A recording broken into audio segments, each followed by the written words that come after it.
Hello and a warm welcome to AD4 News Hour, coming to you live from Abuja, Nigeria's federal capital. I am Merciful Ajinomo. The Department of State Services, DSS, has called on Nigerians to always remember their duty to the country to ensure its unity and survival. Spokesperson of the DSS, Peter Afunanya, said while addressing the press on the continued detention of the convener of Revolution Now movement by Omoyele Sowore in Abuja, Nigeria. Afunanya noted that some Nigerians were using the social media to cause division and dissent against the collective will of the majority of Nigerians. According to Afunanya, while the DSS is not against people's right to protest, such protest or agitation should be done in a lawful manner without breaching public peace. The Federal High Court in Abuja, Nigeria had earlier granted Sowore bail, but the activist is still being held in DSS custody. We all owe Nigeria a duty to make it survive, to make it stand, to make it stable. And that is why I once again call on members of the fourth estate of the realm, gentlemen of the press, distinguished writers, and pen power holders, that you support us, work with us to achieve. We are not saying don't say what is factual, but don't allow yourself to be used to malign agencies that also protect you. You are functioning because these agencies are in place. You are able to discharge your duties because agencies like ours are in place. UNICEF and state legislators from the northeast and southeast Nigeria engaged on the Universal Basic Education Act in Abuja, Nigeria. The program was put together by UNICEF to engage and ensure that lawmakers understand the provisions of the UBE Act, the fiscal relationships and other education laws. It was meant to sensitize lawmakers on the roles they should play concerning education, especially at the basic level through legislation and oversight. Abubakar Ibrahim from Gombe State House of Assembly in Northeast Nigeria says the pressure for basic education should not be on the government alone. So the number of men has drastically increased, and thereby a number of children also that followed their parents to come to Gombe has increased. And therefore we discovered that a lot of children are out of school, and government is doing everything possible to provide those basic facilities to ensure that they are smooth running. But government alone cannot do it. The House Committees on Education, they need to know what is the normative frameworks, the legislative frameworks, and what they need to do concerning their oversight function on education, particularly on basic education. Because both the Constitution of the Federal Republic of Nigeria, both the Child Rights Act, both the UBE Act, all say that it is the right of the child to be educated. The World Health Organization Wednesday called for awareness on antibiotics usage as Nigeria marks the World Antibiotic Resistance Awareness Week with the rest of the world in Abuja. The World Health Organization spoke on the need for awareness on antibiotics at a press conference addressed to enlighten Nigerians on the need to stop self-prescription of antibiotics as well as the dangers associated with it. The theme of this year's Antimicrobial Resistance Week is Handle Antibiotics with Care. World Antibiotic Awareness Week is an opportunity every November to improve understanding in the African region and globally of antimicrobial resistance.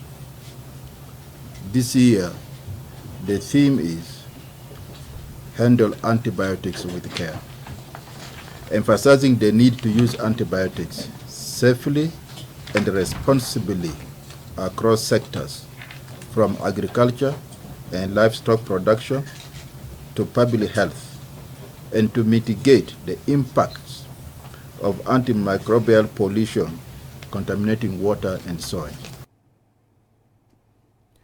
It is 30 years since the United Nations Convention on the Rights of the Child was passed.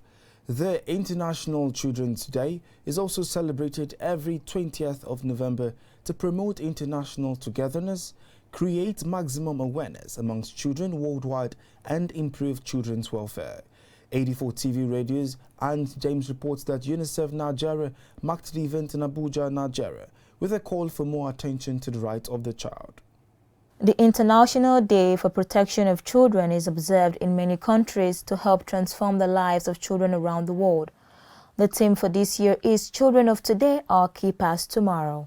This year's celebration marks the 30th anniversary of the Convention on the Rights of the Child. Speaking with AD4 TV pressman, the UNICEF Country Director Peter Hawkins says that children are gifted and talented and should be celebrated, for they are the light and hope of tomorrow. And it marks the 30th anniversary of the introduction of the Convention on the Rights of the Child. This is a global thing, but very important here in Nigeria, because Nigeria is the center of where the future of the world is. So children today in Nigeria should be able to aspire for a greater future. They have the talent, they have the aspiration, they have the resilience to be able to take it forward. All we need to do now is ensure that there's a platform for all children, for every child here in Nigeria. Also speaking to our reporter, ASUQUO Menkiti, the UNICEF education specialist, encourages everyone to be part of the fight for children's rights all over the world, and Nigeria in particular. We are using this opportunity to create awareness on the fact that everybody needs to recognize that the child is as important as any other person, and that we need to celebrate the rights and look at the rights of the children and ensure that every part of this right is achieved in this country. For Nigerian music artist COBHAMS ASUQUO, children have the power to rewrite what is wrong in the world and should not be toyed with. For the Nigerian child, I want to say, stay focused, stay strong, stay hopeful.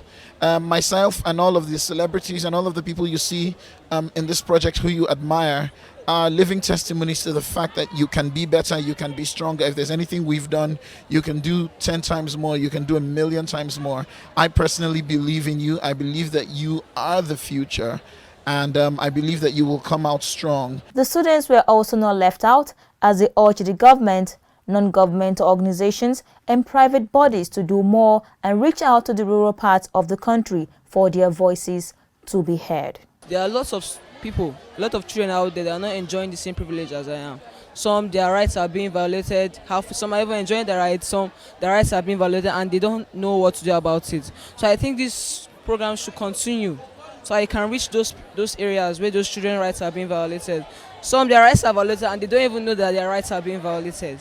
So this program is a nice one and it should continue in order to reach all those people. Child right is like from the northern state that they marry children early. So I advise them that is child abuse. They are abusing children. I want the children to go to school and be somebody. Let them know their rights as a child. Anne James, AD4 TV Radio, Abuja. The Nigerian Air Force says it is awaiting the delivery of 18 aircraft to boost its air asset.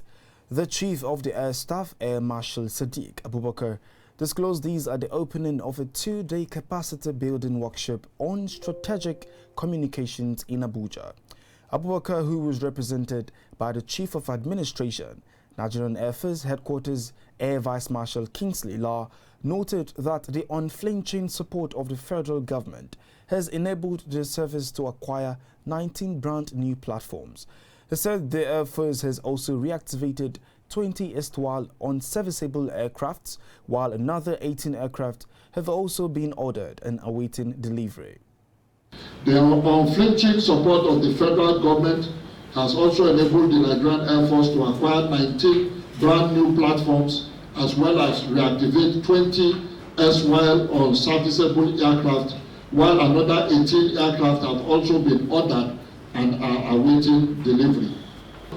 We have been able to raise accommodation sufficiency from about 35% in 2015 to about 72% today. This is despite the fact that the strength of the Nigerian Air Force has almost doubled within the same time frame. These newly acquired and reactivated platforms have added significant impetus to the fight against insurgency and other forms of criminality in the country. Nigeria's Ministry of Science and Technology says it is working with the President Muhammadu Buhari's administration to move 100 million Nigerians out of poverty in the next 10 years.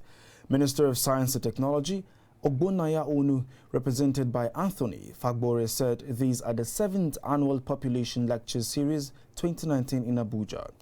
He said the population strength of Nigeria is an enormous catalyst in moving the country from a developing nation to a developed nation.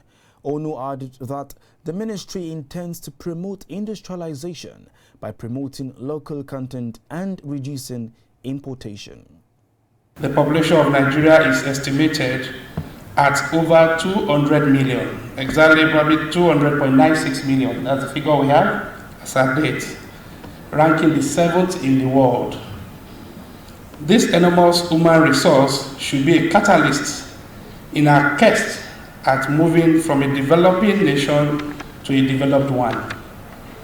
The present administration, under the leadership of the President Muhammadu Buhari, GCFR, has a vision of moving 100 million Nigerians out of poverty in the next 10 years. To achieve this vision, the Federal Ministry of Science and Technology has developed some policies that, if properly implemented, would move Nigerians out of poverty.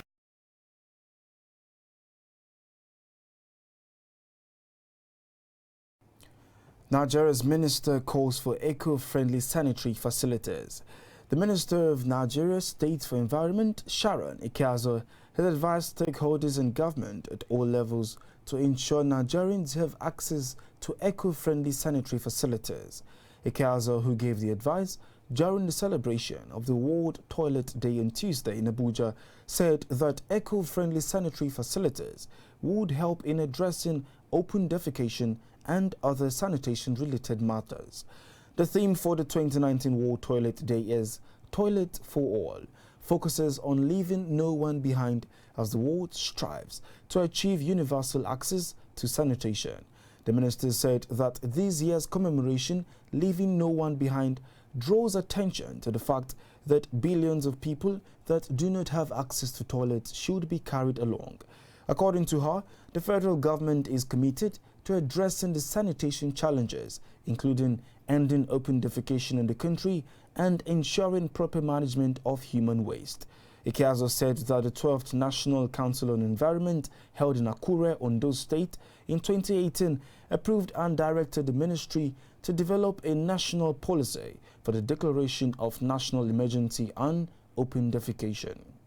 One of the major consequences of poor excreta disposal is that the high rate of diarrhea disease, which is the second cause of high morbidity and mortality amongst our children under the age of 5. The sanitation crisis, if allowed to continue, will undermine the overreaching ambition of the 2030 agenda to build safe, more resilient societies on a healthy planet.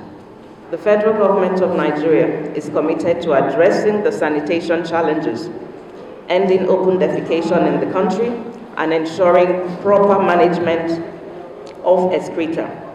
This commitment is demonstrated by Mr. President's declaration of state of emergency on water, sanitation, and hygiene in the country.